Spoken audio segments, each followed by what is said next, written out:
satu hal yang terpenting, dinas bertanggung jawab untuk mempertahankan guru dan kepala sekolah di dalam sekolah-sekolah yang berpotensi menjadi sekolah penggerak. Kalau berbagai macam organisasi penggerak ini sudah berusaha dengan usaha yang begitu besar untuk melakukan transformasi kepada sekolah itu, kalau guru-gurunya dipindah lagi, kalau kepala sekolah dipindah, ya semua itu akan sia-sia. Kita tidak akan bisa menciptakan budaya pembelajaran di dalam sekolah yang bisa nantinya menjadi suatu contoh untuk sekolah-sekolah lain. Jadi itu suatu harapan bagi semua dinas untuk membantu melindungi guru-guru dan kepala sekolah di dalam sekolah penggerak tersebut agar tidak diganti-ganti, agar tetap di sekolah itu. Dan juga pengawasnya harus mendukung program ini dan memperbolehkan berbagai macam inovasi di beberapa sekolah penggerak ini. Dan tentunya membangun lingkungan yang inovatif untuk meningkatkan pembelajaran siswa ini. Apa yang dinas bisa lakukan juga untuk mendorong sekolah-sekolah lain untuk mengunjungi, untuk melihat aktivitas yang sedang terjadi, dan juga motivasi. Dari tanggal 16 Maret sampai 16 Mei itulah waktu untuk pengajuan proposal dan evaluasi proposal kita.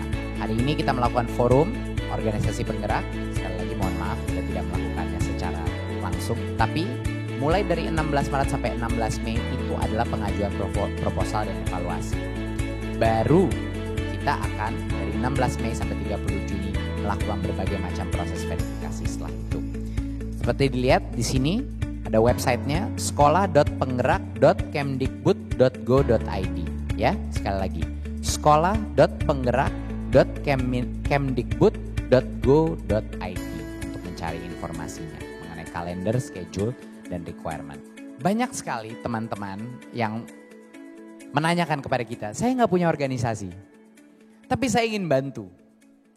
Nah inilah makanya kita membuka namanya juga komunitas penggerak. Jadi pegiat pendidikan yang kalau mereka bukan bagian dari organisasi, mereka bisa menjadi sukarelawan. Dan sukarelawan itu akan kami bantu matchmaking dengan organisasi-organisasi penggerak tersebut untuk meningkatkan kapasitas mereka dan juga menemukan apa yang cocok dengan passion mereka. Jadinya bagi teman-teman yang sudah meregistrasi, terima kasih. Kita senang banget mendapat begitu banyaknya sukarelawan. Nanti akan kami bantu fasilitasi untuk menemukan organisasi yang tepat untuk Anda agar dampaknya bisa lebih besar. Nah, satu hal yang saya sangat tertarik untuk bisa mengumumkan bahwa sebenarnya setiap organisasi penggerak akan menjadi secara otomatis salah satu program yang disetujui oleh Kemendikbud untuk menjadi 1 semester ataupun 2 semester kampus merdeka. Jadi bagi mahasiswa-mahasiswa yang sedang mencari program 1 semester atau 2 semester, sekarang semua organisasi penggerak yang terpilih masuk program ini untuk mengerjakan sekolah penggerak boleh membuka programnya kepada mahasiswa dan akan mendapatkan full SKS, minimum 20 SKS. Jadi bayangkan, bagi semua organisasi penggerak ini menjadi peningkatan kapasitas mereka dengan cara yang sangat cepat, dengan anak-anak muda terbaik se-Indonesia. Seleksi proses semua dipegang organisasi penggerak, tidak ada pemaksaan apapun. Itu terserah mereka mau memilih siapa mahasiswanya. Tapi pada saat Kemendikbud sudah meng-approve organisasi penggerak itu, semua mahasiswa se-Indonesia boleh meluncurkan aplikasi dan kalau mereka diterima, kalau programnya 6 bulan, programnya 1 tahun, tapi minimal kan 1 semester yaitu 5-6 bulan. Itu akan secara otomatis kalau diterima oleh organisasinya akan mendapatkan full SKS, 20 SKS. Jadi merupakan hal yang sangat menarik. Tolong mahasiswa se-Indonesia, tolong tunggu pada saat organisasi penggeraknya sudah terpilih. Kalau Anda punya passion dalam menggerakkan sistem pendidikan kita, inilah kesempatannya. Jangan disia-siakan.